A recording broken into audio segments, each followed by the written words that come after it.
আসসালামু আলাইকুম রহমতুল্লাহ। প্রিয় দর্শক, আপনারা স্ক্রিনে দেখতে পাচ্ছেন মাদ্রাসায় ছাত্ররা ভালোভাবে কোরআন শেখেনি বলে ধর্মীয় শিক্ষক নিয়োগ দিতে পারছি না।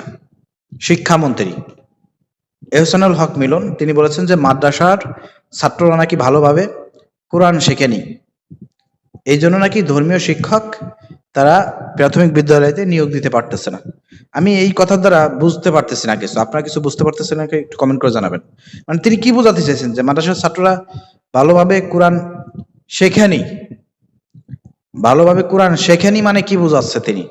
মানে মাদ্রাসার ছাত্ররা কি ভালোভাবে কোরআন পড়তে পারে না এটা বুঝাইছে, নাকি তিনি বোঝাতে চাচ্ছেন যে মাদ্রাসায় যে ছাত্ররা যায়, এই যে বেশিরভাগ ছাত্ররাই কিন্তু মাদ্রাসায় টেকে না, 100তে 1টা টেকে, 2টা থেকে 5টা টেকে, আসে আর যায় এবং পালায়ন বেশি করে, মারধর বেশি হয়।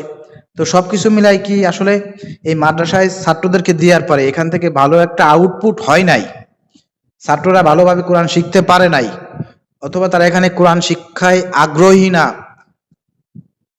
এটা তিনি বুঝিয়েছেন? নাকি আসলে মাদ্রাসায় ছাত্ররা পড়ালেখা করার পরেও কোরআন ভালোভাবে পড়তে পারে না এটা বুঝিয়েছে? কি বুঝিয়েছে মানে আমি এর আগামাথা বুঝলাম না।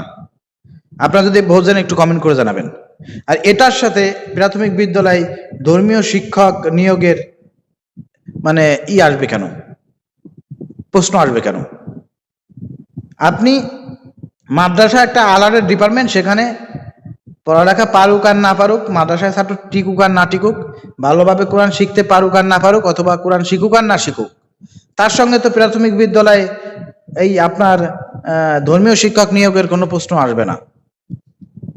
যেহেতু বাংলাদেশের 96% মুসলমান, এবং আপনি যদি প্রাইমারি স্কুলে যান সেখানের 80%ই ছাত্রছাত্রী দেখবেন মুসলমান, অতএব তাদের ধর্মীয় শিক্ষক অবশ্যই দরকার আছে, তাই না?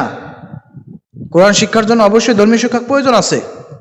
এটার সঙ্গে মাদ্রাসাকে মিলিয়ে আপনি কি বোঝাতে চাচ্ছেন?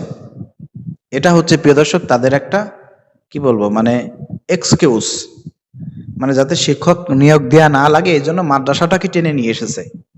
এখন এইটার জবাব কিন্তু অবশ্যই জমিয়ত ইসলাম আছে না, জুনায়েদ আল হাবিবি, যারা বিএনপির সঙ্গে জোট করছিল নির্বাচনের আগে, একটাও এমপি হইতে পারে নাই। তো এই জমিয়তের যেসব বন্ধুরা আছেন অবশ্যই আপনারা এই মন্ত্রী এহসানুল হক মিলন ভাইয়ের এই প্রশ্নের জবাব আপনারা দেবেন। আপনারা কি করেন মাদ্রাসায়?